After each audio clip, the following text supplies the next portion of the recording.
Pemkot Palembang akan segera membongkar saluran air yang berada di bawah lahan RSI Indonesia School.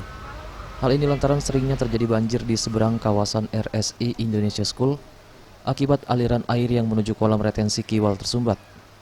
Terkait pembongkaran saluran air yang berada di bawah lahan RSI Indonesia School oleh Pemkot Palembang, pihak RSI Indonesia School mengatakan hal ini bukan kesengajaan. Hal ini disampaikan Kepala Sekolah RSI Indonesia School Yuliana. Jadi kita bukan menutup ya. Jadi di situ memang ada bongkahan yang memang roboh. Jadi itu menutup saluran. Jadi dari awal sudah dari tahun kemarin ini memang sudah direncanakan, cuman belum terlaksana dari pihak. Dengan dibongkarnya saluran air ini diharapkan ke depan permasalahan banjir di kawasan ini bisa teratasi.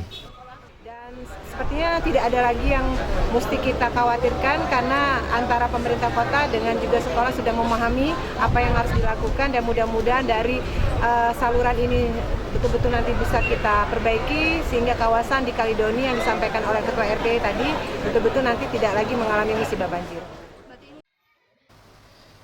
EZPM, Sriwijaya TV.